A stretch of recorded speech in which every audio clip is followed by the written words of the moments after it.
Hey Dan, it's last day of February in 2025, in case you didn't know the year.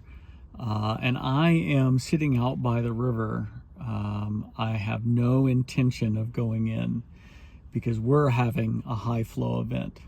The water was at 5.5 feet. It's now at 6 feet. It's crazy, 6 inches. Actually, the funny thing is 6 inches of water on the breadth of this river is probably roughly equal to 10 feet of water in the Umatilla.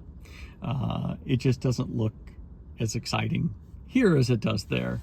But I owe you some videos. I know you were going to be starting out on your journey today. So I thought I'd get a couple of videos made, and it seemed the most appropriate place to make this video would be down by the river. I can't believe you got in that nasty river. It's funny because obviously I do a lot of swimming. I do a lot of swimming in open water. I just don't like going into rushing water where I don't know what the footing is, don't know what's down there.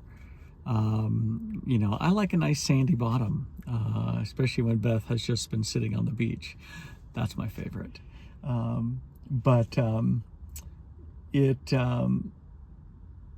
So I don't know how you, even in the best of times, when you walk into the Umatilla, you're always walking uncertainly.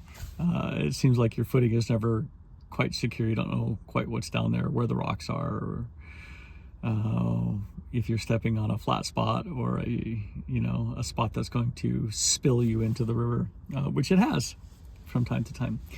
Anyway, so I'm impressed that you did that. You must have been desperate to get in one last soak. As if you can't soak in Wales. Dude, there's tons of water in Wales you can sit in.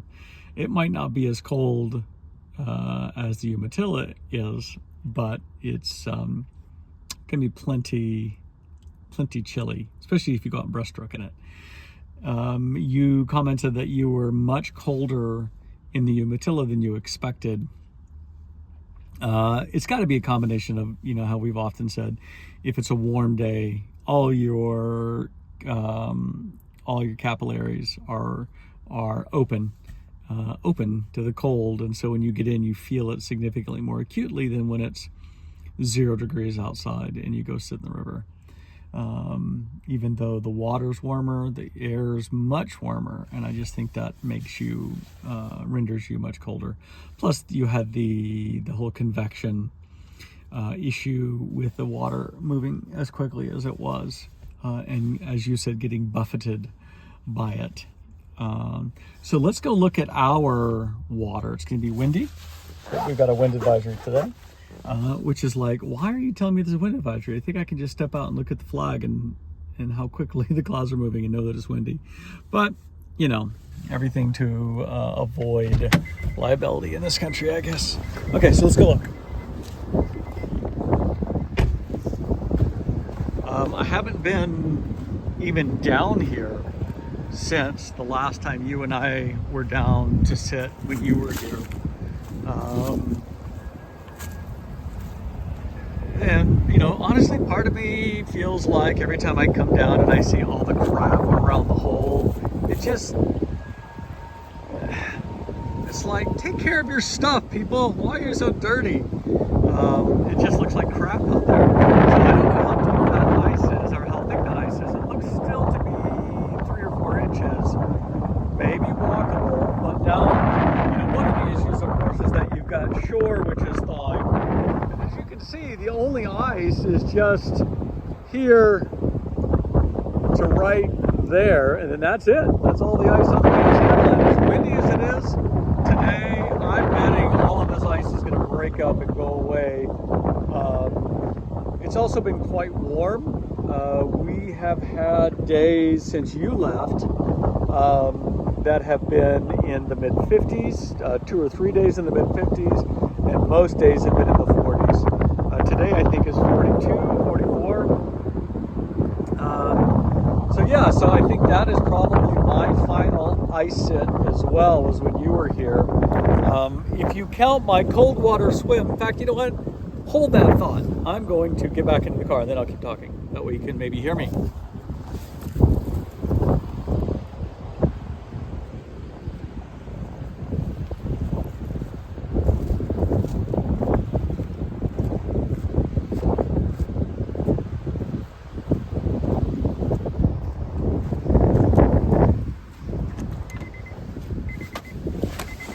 Okay.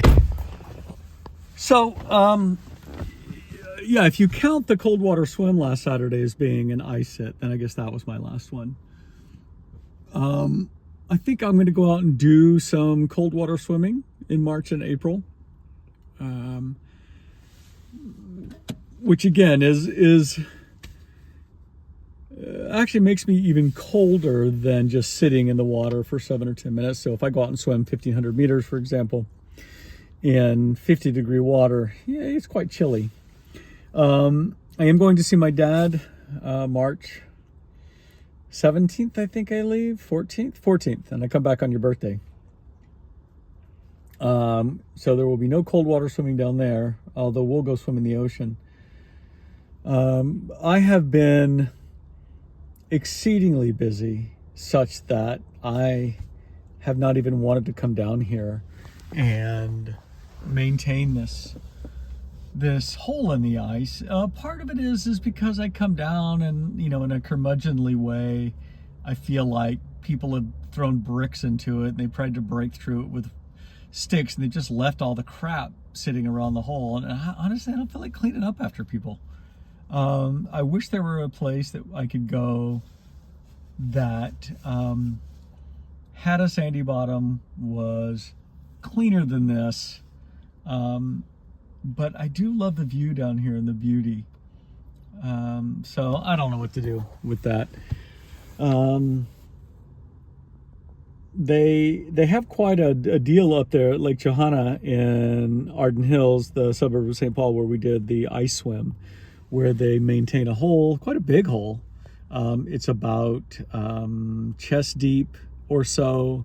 And then they have saunas out there that you can rent. And it's the guy who organized the ice swim, that's his business, called Saunice. Saunice, Saunice.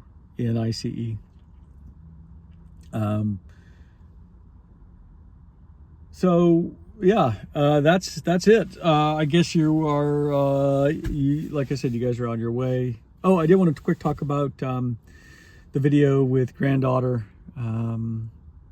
It is nice to be able to see our grandkids. I wish I had the ability to see mine more frequently than I do.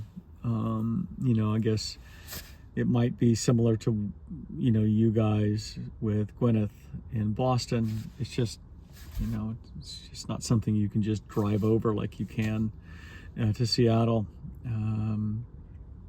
So they'll be here this summer, and I will get to spend time with them then. It's interesting because I'm still sufficiently busy that it's hard for me just to sit on the floor and play. I feel like I always need to be doing something. So I'm glad you guys are able to do that. I don't know if you ever feel like, you know, it's like I've got all these things I need to be doing. Maybe you do. You just don't talk about it. You just talk about how awesome it is, which, okay, that's cool. Yeah, a lot going here between Mugby, the roasting space, which we are just now painting. The plumbers will finish up there on Monday. I've got the rectory, which I'll make a video later on today with our progress there, and which the roofers are going to start on March 17th. So yeah, a lot to do, a lot to just stay on top of, and I thought, given the videos that you've made, I really needed to just take a half an hour and come down to the river and make this video for you. So that is my story. I'm sticking to it, and may it occupy you while you're on the road. I know you're going to be suffering flying like coach class or something on the way over to Ireland, unless someone like your spouse forces you to fly first class. Then I guess it'll be a little easier of a trip. So I will talk to you soon, if not before that.